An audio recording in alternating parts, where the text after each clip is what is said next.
یعنی کسی کافر کو، منافق کو اپنا بڑا نہیں بنانا چاہیے. آج ہم لوگوں نے، ہمارے سارے نوجوان جو ہیں نا، ہماری ساری نوجوان نسل، انہوں نے اللہ معاف فرمائے یہ جو کافر لوگ ہیں نا، ان کو اپنا بڑا بنایا ہوا ہے.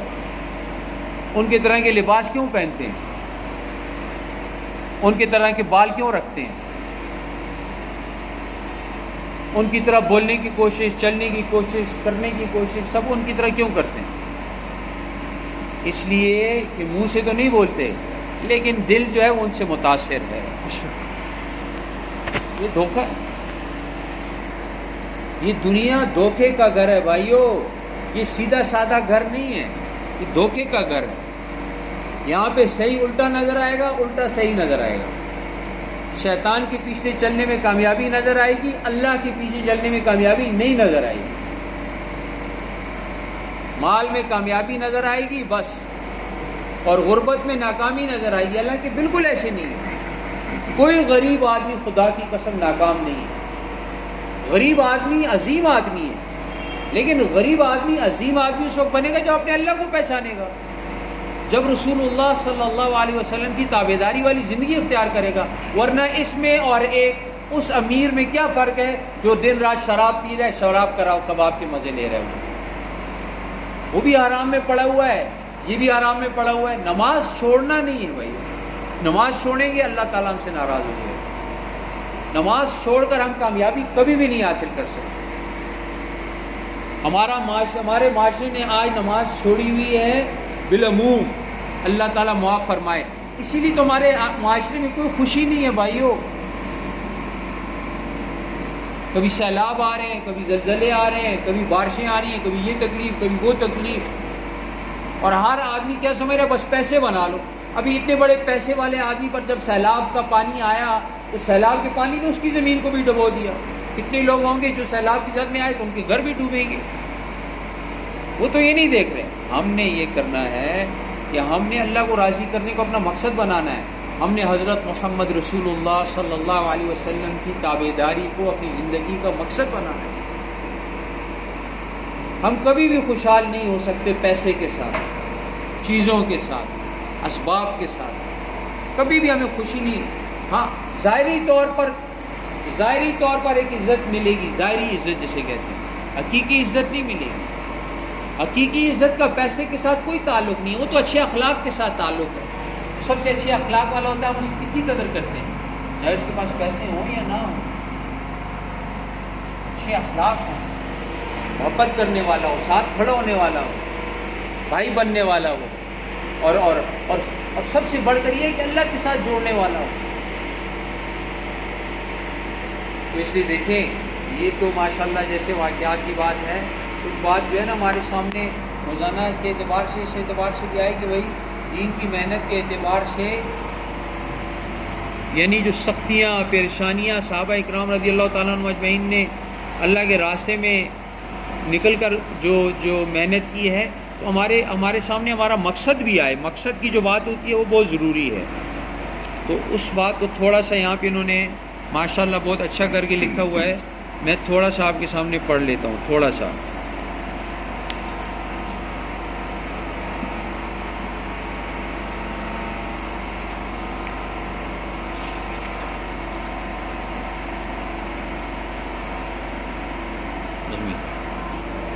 نبی کریم صلی اللہ علیہ وسلم کا ارشاد ہے، دعوت حق کی راہ میں جس قدر مجھ کو اذیت اور تکلیف میں مبتلا کیا گیا ہے، کسی نبی اور رسول کو نہیں کیا گیا.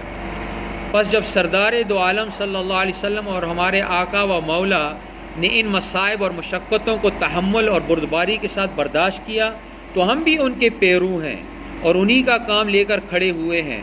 ہمیں بھی ان مصائب سے پریشان نہ ہونا چاہیے اور تحمل اور بردباری کے ساتھ ان کو برداشت کرنا چاہیے. ماں سبق سے یہ بات بخوبی معلوم ہو گئی کہ ہمارا اصل مرض روح اسلامی اور حقیقت ایمانی کا ضعف اور اضمحلال ہے. ہمارے اسلامی جذبات فنا ہو چکے اور ہماری ایمانی قوت زائل ہو چکی، اور جب اصل شے میں انحطاط آ گیا تو اس کے ساتھ جتنی خوبیاں اور بھلائیاں وابستہ تھیں ان کا انحطاط پذیر ہونا بھی لابدی اور ضروری تھا. اور اس ضعف و انحطاط کا سبب اس اصل شے کا چھوڑ دینا ہے جس پر تمام دین کا بقا اور دار و مدار ہے، اور وہ امر بالمعروف اور نہی عن المنکر ہے۔ ظاہر ہے کہ کوئی قوم اس وقت تک ترقی نہیں کر سکتی جب تک کہ اس کے افراد خوبیوں اور کمالات سے آراستہ نہ ہوں۔ بس ہمارا علاج صرف یہ ہے کہ ہم فریضہ تبلیغ کو ایسی طرح لے کر کھڑے ہوں جس سے ہم میں قوت ایمانی بڑھے اور اسلامی جذبات ابھریں، ہم خدا اور رسول کو پہچانیں اور احکام خداوندی کے سامنے سرنگو ہوں، اور اس کے لیے ہمیں وہی طریقہ اختیار کرنا ہوگا جو سید الانبیاء والمرسلین صلی اللہ علیہ وسلم نے مشرکین عرب کی اصلاح کے لیے اختیار فرمایا۔ لقد کان لکم فی رسول اللہ اسوۃ حسنہ، بے شک تمہارے لیے رسول اللہ صلی اللہ علیہ وسلم میں اچھی پیروی ہے۔ اسی کی جانب امام مالک رحمۃ اللہ علیہ ارشاد فرماتے ہیں لن یصلح آخر هذه الامة الا ما اصلح اولها، یعنی اس امت محمدیہ کے آخر میں آنے والے لوگوں کی ہرگز اصلاح نہیں ہو سکتی جب تک کہ وہی طریقہ اختیار نہ کیا جائے جس نے ابتدا میں اصلاح کی ہے۔ جس وقت نبی کریم صلی اللہ علیہ وسلم دعوت حق لے کر کھڑے ہوئے، آپ صلی اللہ علیہ وسلم تنہا تھے، کوئی آپ کا ساتھی اور ہم خیال نہ تھا، دنیاوی کوئی طاقت آپ کو حاصل نہ تھی۔ آپ صلی اللہ علیہ وسلم کی قوم میں خود سری اور خود رائی انتہا درجہ کو پہنچی ہوئی تھی، ان میں سے کوئی حق بات سننے اور اطاعت کرنے پر آمادہ نہ تھا، بالخصوص جس کلمہ حق کی آپ تبلیغ کرنے کھڑے ہوئے تھے اس سے تمام قوم کے قلوب متنفر اور بیزار تھے۔ دیکھیں اب یہ بتا رہے ہیں رسول اللہ صلی اللہ علیہ وسلم نے کیسے محنت کی ہے، یہ ہے ہمارا کام، یہ اس طرح ہم نے بننا ہے بھائیو، ہم نے اس طرح بننا ہے۔ نبی علیہ الصلوۃ والسلام نے دین کو زندہ کرتے ہوئے اکیلے کام شروع کیا، صرف اللہ کی مدد سے، کوئی دوست، کوئی رشتہ دار، کوئی بھائی، کوئی آدمی آپ کے ساتھ نہیں تھا۔ آج ہم لوگ کس کا انتظار کر رہے ہیں؟ ہم اللہ کی مدد کیوں نہیں حاصل کر رہے؟ ہم اللہ سے کیوں نہیں مدد مانگ رہے بھائیو؟ اللہ سے مدد مانگ کر اپنے گھر والوں کے حالات بدلو، اللہ سے مدد مانگ کر اپنے محلے والوں کے حالات بدلو، اللہ بدلے گا۔ ہم محنت کریں گے، کوشش کریں گے، جیسے ہمارے حضرات بزرگ فرما رہے ہیں، آگے سنیں، ان میں سے کوئی حق بات سننے اور اطاعت کرنے پر آمادہ نہ تھا، بالخصوص جس کلمہ حق کی آپ تبلیغ کرنے کھڑے ہوئے تھے اس سے تمام قوم کے قلوب متنفر اور بیزار تھے۔ ان حالات میں کون سی طاقت تھی جس سے ایک مفلس و نادار، بے یار و مددگار انسان نے تمام قوم کو اپنی طرف کھینچا؟ اب غور کیجیے کہ آخر وہ کیا چیز تھی جس کی طرف آپ نے مخلوق کو بلایا، اور جس شخص نے اس چیز کو پا لیا وہ پھر ہمیشہ کے لیے آپ کا ہو رہا۔ دنیا جانتی ہے کہ وہ صرف ایک سبق تھا جو آپ کا مطمع نظر اور مقصود اصلی تھا، جس کو آپ نے لوگوں کے سامنے پیش کیا۔ اللہ تعالیٰ قرآن میں فرماتے ہیں بجز اللہ تعالیٰ کہ ہم کسی اور کی عبادت نہ کریں اور اللہ تعالیٰ کے ساتھ کسی کو شریک نہ ٹھہرائیں، اور ہم میں سے کوئی دوسرے کو رب نہ قرار دے خدا تعالیٰ کو چھوڑ کر۔ اللہ وحدہ لا شریک لہ کے سوا ہر شے کی عبادت اور اطاعت اور فرمانبرداری کی ممانعت کی۔ دیکھو کسی اور کی فرمانبرداری نہیں، اللہ کی فرمانبرداری سب سے پہلے ہے۔ فرمانبرداری کی ممانعت کی اور اغیار کے تمام بندھنوں اور علاقوں کو توڑ کر ایک نظام عمل مقرر کر دیا اور بتلا دیا کہ اس سے ہٹ کر کسی دوسری طرف رخ نہ کرنا۔ تم لوگ اس کا اتباع کرو جو تمہارے پاس تمہارے رب کی طرف سے آئی ہے، اور خدا تعالیٰ کو چھوڑ کر دوسرے لوگوں کا اتباع مت کرو۔ یہی وہ اصل تعلیم تھی جس کی اشاعت کا آپ صلی اللہ علیہ وسلم کو حکم دیا گیا۔ اے محمد، بلاؤ لوگوں کو اپنے رب کے راستے کی طرف حکمت اور نیک نصیحت سے، اور ان کے ساتھ بحث کرو جس طرح بہتر ہو، بے شک تمہارا رب ہی خوب جانتا ہے اس شخص کو جو گمراہ ہو اس کی راہ سے، اور وہی خوب جانتا ہے راہ چلنے والوں کو۔ اور یہی وہ اشارات تھی جو آپ صلی اللہ علیہ وسلم کے لیے اور آپ صلی اللہ علیہ وسلم کے ہر اتباع کرنے والے کے لیے مقرر کی گئی، ہر پیرو کے لیے مقرر کی گئی۔ کہہ دو یہ ہے میرا راستہ، بلاتا ہوں اللہ کی طرف سمجھ بوجھ کر، میں اور جتنے میرے تابع ہیں وہ بھی، اور اللہ پاک ہے اور میں شریک کرنے والوں میں سے نہیں ہوں، اور اس سے بہتر کس کی بات ہو سکتی ہے جو خدا کی طرف بلائے اور نیک عمل کرے اور کہے میں فرمانبرداروں میں سے ہوں۔ بس اللہ تعالیٰ کی طرف سے اس کی مخلوق کو بلانا، بھٹکے ہوئوں کو راہ حق دکھلانا، گمراہوں کو ہدایت کا راستہ دکھلانا نبی کریم صلی اللہ علیہ وسلم کا وظیفہ حیات اور آپ صلی اللہ علیہ وسلم کا مقصد اصلی تھا، اور اسی مقصد کی نشو و نما اور آبیاری کے لیے ہزاروں نبی اور رسول بھیجے گئے۔ اور آخر میں یہی بات کہ اب یہ کام نبی علیہ السلام کا کام وہ اب ہر امتی کی ذمہ ہے، جس نے بھی کلمہ لا الہ الا اللہ محمد رسول اللہ پڑھا ہے، جو ہم سب ہیں، ہم سب نبی علیہ السلام کے کام کے ذمہ دار ہیں۔ اگر ہم اللہ کو 100% راضی کرنا چاہتے ہیں تو ہمیں رسول اللہ صلی اللہ علیہ وسلم والے مقصد کو اپنی زندگی کا مقصد بنانا ہے۔ بھٹکے ہوئوں کو، گمراہوں کو، جو بیچارے شراب اور کباب میں ہیں، جو بیچارے گناہوں میں ہیں، جو بیچارے نماز چھوڑے ہوئے ہیں، جو بیچارے معاشرے میں ان کی کوئی حیثیت نہیں ہے، ہم نے سب کو جا کر اللہ کے ساتھ جوڑنا ہے، اللہ وحدہ لا شریک لہ کی طرف بلانا ہے، اور ان کو رسول اللہ صلی اللہ علیہ وسلم کی تابعداری کی طرف بلانا ہے کہ صرف اس میں کامیابی ہے۔ یہ مل گیا تو دنیا بھی مل گئی اور آخرت بھی مل گئی۔ تو جو محنت آج روپیہ پیسہ کمانے پر لگ رہی ہے، وہ محنت ہماری اللہ کو راضی کرنے میں، دین کو سیکھنے میں لگنی چاہیے، اور کم سے کم محنت ہماری، ہمیں محنت بھی ضرور کرنی ہے دنیاوی اعتبار سے بھی، لیکن اس پر ہماری محنت کم ہو، اور دین کو سیکھنے پر، اللہ کے دین کو زندہ کرنے پر ہماری محنت زیادہ ہو۔ یہ جب انسان نیت کرتا ہے اور آہستہ آہستہ شروع کرتا ہے، اس میں سالوں لگتے ہیں، سالوں، یہ دنوں اور مہینوں کی بات نہیں، یہ سالوں کی بات ہے۔ یہ سالوں میں جا کر آدمی کا دل جو ہے وہ بدلتا ہے۔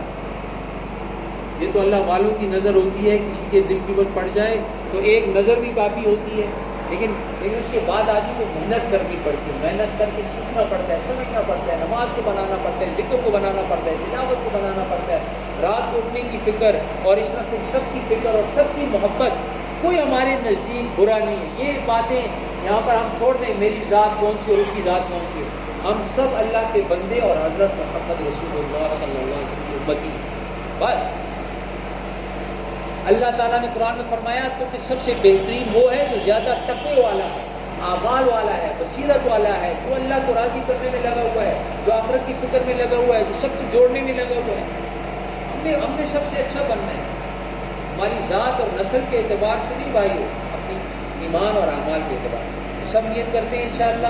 بہت زیادہ بات ہوگی، تھوڑی معذرت چاہتا ہوں، لیکن دیکھو ساری بات کا خلاصہ یہ ہے کہ نیت کرو کہ اللہ ہمیں 4 مہینے کی توفیق دے، اللہ کے راستے میں جاؤ، 4 مہینے کے لیے رگڑے کھاؤ، 4 مہینے کے لیے رگڑے کھاؤ، گھر چھوڑو، بستر اٹھاؤ، مشکل جگہوں میں چلنا ہوگا، بسوں میں جانا ہوگا، سفر کرنے ہوں گے، کرو، مسجدوں میں رہو۔ دیکھو وہاں پہ جا کے لوگ افریقہ کے اور امریکہ کے اور ساری دنیا کے لوگ آ کر کیسے مسجدوں میں جا رہے ہیں، اور اللہ کے سامنے راتوں کو اٹھ کر داڑے مار مار کر رو کے اللہ سے معافیاں مانگ رہے ہیں۔ جب آدمی پر مجلس میں 4 مہینے رہتا ہے نا، تو پھر اس کا نور انسان کے دل میں آتا ہے۔ بھائیو، ہم نہ آپ کو صحیح بات سمجھا سکتے ہیں، نہ ہمیں صحیح بات آتی ہے، ہم خود سیکھ رہے ہیں، ہم سیکھ رہے ہیں بھائیو، صاف آپ کو بات ہے۔ ہم نے جو دیکھا ہے اس کی تھوڑی تھوڑی ہم آپ کے سامنے، یعنی بات آپ کے سامنے عرض کر دیتے ہیں کہ بات صحیح اصل بات تک پہنچنے کے لیے یہ ذائقے چکھنے پڑتے ہیں۔ تو بھائیو، تھوڑی سی قربانی کرو گے انشاءاللہ، آپ کا دل خوش ہوگا۔ ہمیشہ ہمیشہ کی خدا کی قسم زندگی بنے گی آخرت کی، ہمیشہ، کبھی نہ ختم ہونے والی۔ وہ آج شیخ فرما رہے تھے، ان کی بات سن، انہوں نے کہا یہ تھوڑا سا وقت ہے، یہ تھوڑا سا پریشانی کا وقت ہے، پھر مزے ہی مزے، پھر آرام ہی آرام، پھر سکون ہی سکون، پھر اللہ کی جنت ہے بھائیو۔ پھر رسول اللہ صلی اللہ علیہ وسلم کا ہم دیدار کریں گے، اللہ کا دیدار کریں گے، انبیاء علیہ السلام کے پاس بیٹھیں گے عظیم لوگوں کے ساتھ، وہ خیر کی بات ہے۔ وہاں اللہ میں پہنچائے، اللہ میں جنت میں پہنچائے، اس کے لیے بھائیو تھوڑا یہاں پہ کیا کرنا پڑے گا، صبر کرنا پڑے گا۔ اپنی جو ہماری خواہشات ہیں ان پر صبر، خواہشات ہر ایک میں ہوتی ہیں بھائیو، ہر ایک میں اللہ تعالیٰ نے خواہشات ڈالی، لیکن اللہ تعالیٰ نے بتایا کہ ان خواہشات، یہ تو میرا بندہ ہے کہ میرے کہنے پر اپنی خواہشات کو آج دبائے گا، بچائے گا، تو میں کل اس کی خواہشات کو جنت میں اعلیٰ درجے پر پورا کروں گا۔ یہ تھوڑا وقت کے لیے صبر، آنکھوں کا صبر، کان کا صبر، زبان کا صبر، دماغ میں صبر، یہ جب ہم کریں گے انشاءاللہ خیر کے کام بھریں گے تو خیر ہمارے دل میں اترے گا، نور آئے گا، اور انشاءاللہ اللہ پاک ہم سے راضی ہوگا، اور پورے عالم انشاءاللہ دین کو زندہ کرنے کے لیے اللہ بھی قبول فرمائے گا۔ یعنی کسی کافر کو، منافق کو اپنا بڑا نہیں بنانا چاہیے۔ آج ہم لوگوں نے، ہمارے سارے نوجوان جو ہیں نا، ہماری ساری نوجوان نسل، انہوں نے اللہ معاف فرمائے